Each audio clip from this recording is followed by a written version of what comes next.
This week, we conclude the book of Numbers, Sefer Bamidbar, and in doing so, we complete the journey of the Torah. The Israelites have finally made it from the depths of Egypt to clear sight of the land of Israel, from the depths of slavery to clear view of their freedom. Only the final book of Deuteronomy remains, a book of Devarim, as I mentioned before, a book of words, in which Moshe Rabbeinu, Moses, our rabbi, our teacher, delivers a long, unforgettable goodbye sermon. Great sermons is one of the many ways to identify great clergy who impact their times. And in the history of our country, the United States, there's been many clergy that have led demonstrations, movements, and even generations, all delivering great sermons. But in my opinion, of all of the clergy, of all of the orators, one single leader stands above all the rest in American history, and that was Reverend Dr. Martin Luther King Jr. For Americans, and for Jewish Americans, he stood as a visionary, as a leader, and he stood as a friend. As a Jewish community, we helped with the civil rights movement, the struggle for African Americans to gain the equality that they did in the 60s. We contributed funds and legal expertise. We marched alongside our black brothers and sisters, and some Jews were even murdered for doing so. In 1967, Dr. King said, "The whole world must see that Israel must exist and has the right to exist and is one of the great outposts of democracy in the world." In the 60s, we as Jews valued our relationship with the African American community, and it seemed as though that they valued our relationship in return. We stood alongside the black community because we knew then, and we know now, too well about racism and bigotry and injustice. And when we see injustice as Jews, it's difficult for us to tolerate it even when we're not the victims. Today we live in difficult times, confusing times. All too often we see cases of excessive police brutality on TV, and we are now aware of systematic problems in our justice system as well. I have many colleagues who have marched recently alongside our black brothers and sisters in the Black Lives Matter movement. I myself was one of the first rabbis to sign up this synagogue to support the Sinai Temple Community Vigil that sought to bring together the LA community, including local religious leaders, NAACP leaders, and the Los Angeles Police Department. And then on Monday, the Movement for Black Lives, an umbrella organization for Black Lives Matters, chapters around the country, released a political platform for the first time. In a section of the platform that begins on page 5, I believe, if you want to look at the website, in a section titled Invest Divest, about the United States foreign policy, the platform reads, and I quote, "The U.S. justifies and advances the global war on terror via its alliance with Israel and is complicit in the genocide taking place against the Palestinian people." The platform goes on to say, and I quote, "Israel is an apartheid state with over 50 laws on the books that sanction discrimination against the Palestinian people. Palestinian homes and land are routinely bulldozed to make way for illegal Israeli settlements. Israeli soldiers are regularly arrest and detain Palestinians as young as 4 years old without due process. Every day, Palestinians are forced to walk through military checkpoints along the US-funded apartheid wall." End of quote. The platform encourages the U.S. federal government to, and I quote, build divestment campaigns that ends the U.S. aid to Israel's military-industrial complex and any government with human rights violations. And also the platform encourages, I quote, state governments to fight the expanding number of anti-BDS bills being passed in states around the country. And just to show that I wasn't the only rabbi hurt, betrayed, I felt like I had been blindsided on Monday.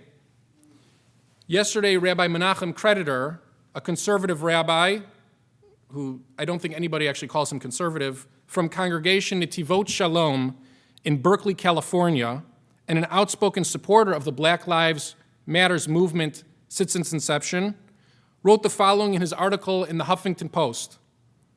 The claim is wrong, meaning the platform's claim is wrong. It is offensive. It is a betrayal. It is an anti-Semitic appropriation of a term coined to describe the Holocaust. It is a dagger in the side of the Jewish people, and it demands a response. In an article published on Thursday by the Times of Israel about the Movement for Black Lives platform, the article reported that Abbas Hamideh of the Palestinian Right to Return Coalition marched in Cleveland within the Black Lives Matter protests at the Republican National Convention. Hamideh told the Times of Israel, as Palestinians we stand, and I quote, as Palestinians we stand in solidarity with them, Black Lives Matter. We have been colonized for over 68 years, so it is a natural bond, it is a natural alliance for us.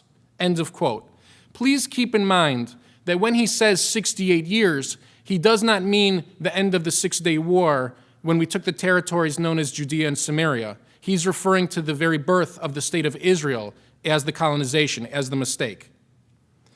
Hamideh went on to say that he opposed the two-state solution in any way and the very notion of a Jewish state whatsoever, and that he promotes, and I quote, his chant during the protest, a free Palestine from the river to the sea, which is an exact quote associated with the Hamas terrorist organization charter.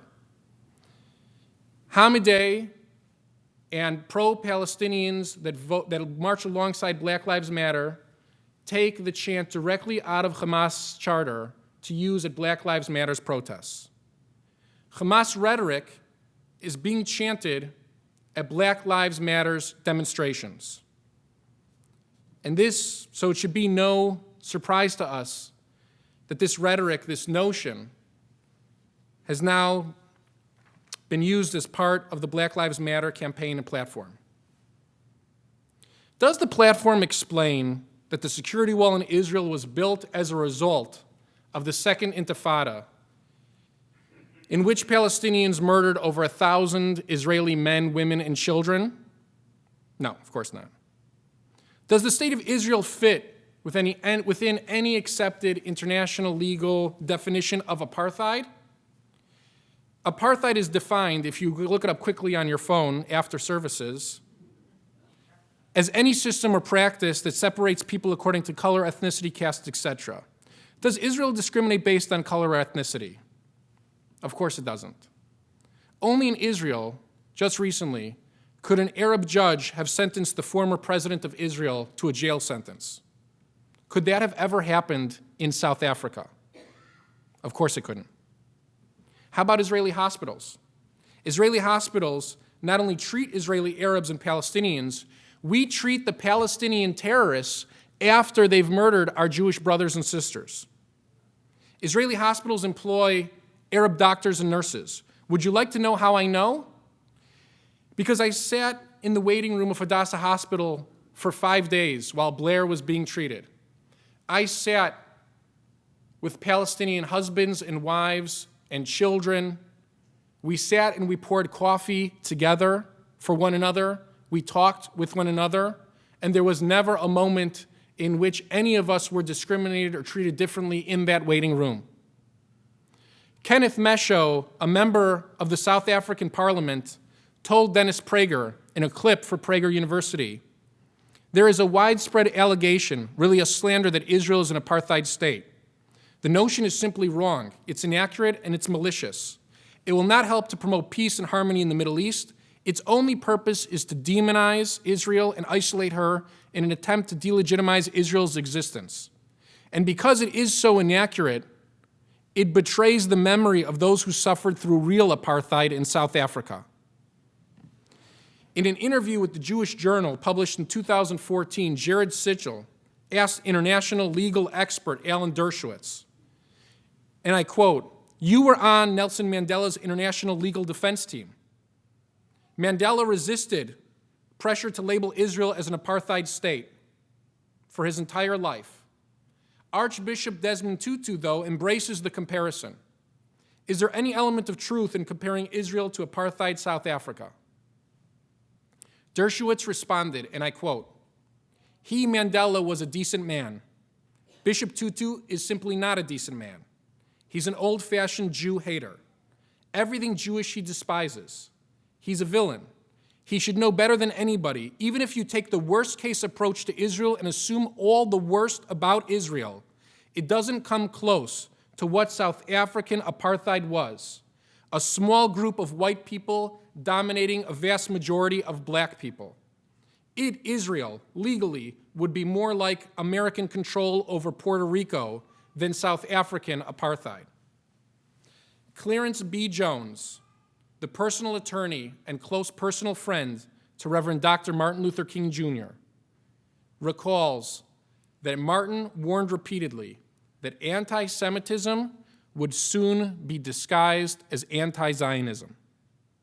Even with his seemingly prophetic ability, I seriously doubt that even Dr. King thought that the anti-Semitism that he was discussing would emerge from his community through the platform that was released on Monday. A reasonable question to ask in 2016 is, does the truth even matter anymore? William James, considered by most to be one of the fathers of modern psychology, he famously said, "There's nothing so absurd that if you don't repeat it enough, people will believe it." The problem is that, yes, to us, to Jews, the truth matters. It's time that we stop repeating absurdities. It's time that we stop accepting absurdities. I will say it very clearly from this bima, and I will say it very clearly to every person whom I ever meet in my life. I have spent a good portion of my life in Israel, and Israel is not an apartheid state. If Black Lives Matter is willing to tolerate an ideological partnership with Hamas, a religious fascist organization that murders innocent Jewish men, women, and children, regularly executes Palestinian homosexuals in public, treats women as second-class citizens, if Black Lives Matter is willing to tolerate those chants about a Middle East where Israel has simply been wiped away, then we as a Jewish community have to push past Black Lives Matter. The truth is that the Times of Israel, in its same article, noted that during the 2014 Israel-Hamas war in Gaza, the Pew Research Center found that 43% of African American respondents favored Israel and the Jewish state, while only 20% supported the Palestinian Gaza. I believe the silent majority of the Black community are still interested in a relationship with the Jewish community, and we should do all we can as a Jewish community to meet them and help them. The hard truth is that we all share blame for where we stand today. I grew up in the suburbs of Chicago, and I can honestly tell you that I had little to no exposure to the Black community whatsoever, except for athletes. I can only assume that African Americans who grew up in Chicago at the same exact time had little to no exposure to the Jewish community as well. The partnership between the movement for Black lives and those who seek to delegitimize and destroy Israel should not and cannot be the end of our Jewish relationship and Jewish support for our Black brothers and sisters around this country. I myself am having lunch this week with Rabbi Jonathan Klein of Clue LA and Reverend John Cager of the Second African Methodist Episcopal Church. I can't ask you to extend your hands to our neighbors if I'm not willing to do the same first. I'll never forget my experience standing in a church, a Nazarene church in Orlando, roughly 18 months ago. Their community, that Nazarene community, watched my film Roadmap Genesis. And then I did a question and answer session that seemed almost routine at that point. A woman stood up and asked me why it was that she had been praying for Israel and the Jewish people every Sunday for the last 60 years, and yet I was the first rabbi to ever walk through the doors of that church. And you know what? I didn't have a good answer for her, and I still don't. We have to be better neighbors. We have to find African American leaders who we can work with to establish change. We have to build bonds with a new generation of black leaders. We have to take them to Israel. We have to invite them to our Shabbat tables. And we have to be willing to go to their communities and reciprocate. We have to offer our friendship as neighbors. Not because it's politically advantageous, but because bringing God's light of Torah, bringing the divine wisdom of justice to the world is simply our mission as Jews. The struggle for justice, wherever it takes place, in whatever community it takes place, that struggle is a Jewish struggle, lifted from our Torah.